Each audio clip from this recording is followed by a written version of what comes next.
Did you know your ordinary 1976 Roosevelt dime could be worth more than face value? Stick around, because today we'll uncover what makes some of these coins valuable. Welcome back to the channel. In this video, we're focusing on the 1976 Roosevelt dime. At first glance, it may seem like just another 10-cent piece, but with the right condition or a rare error, it can be worth far more than face value. We'll talk about its history, where it was minted, and which varieties collectors are paying a premium for. Now, most people see a 1976 dime and assume it's worth exactly 10 cents. After all, hundreds of millions were made that year. But here's the problem. Many collectors and even casual coin holders don't realize that small details, like condition, mint marks, or striking errors, can make a world of difference in value. Without knowing what to look for, you could easily pass over a dime worth hundreds of dollars. That's why understanding these coins is so important for collectors and treasure hunters alike. Let's break it down. The Roosevelt dime was first issued in 1946, replacing the MERCURY dime, as a tribute to President Franklin D. Roosevelt after his passing. The 1976 dime falls right in the middle of the series, and unlike the bicentennial quarter, half dollar, and dollar, the dime did not get a special bicentennial design.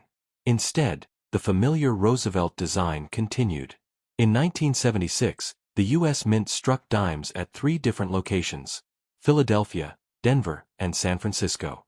If your coin has no mint mark, it was made in Philadelphia. If you see a small D, it came from Denver. And if it has an S, that means San Francisco, which struck proof coins for collectors. Now here's where value comes in.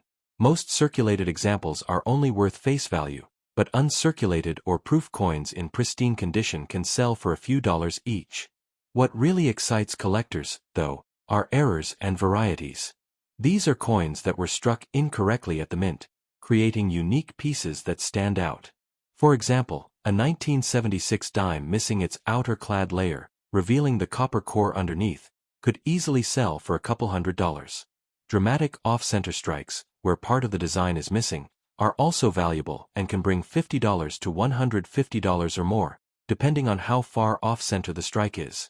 Strong doubled dies, where parts of the design look doubled, can also command $100 to $300 if the doubling is bold and visible without magnification. Even small mistakes can mean big money.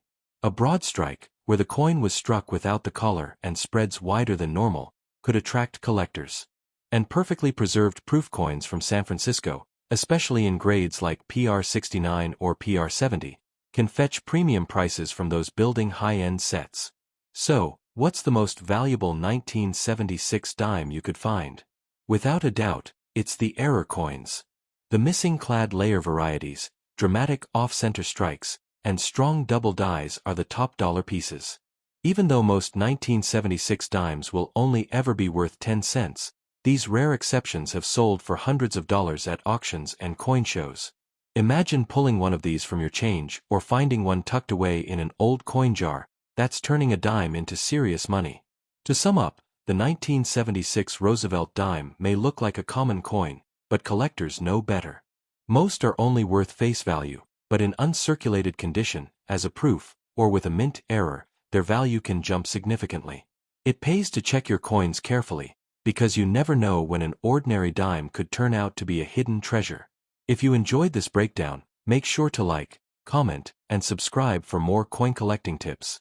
And don't miss our next video. We'll uncover more coins that might be hiding in your change and could be worth far more than you think.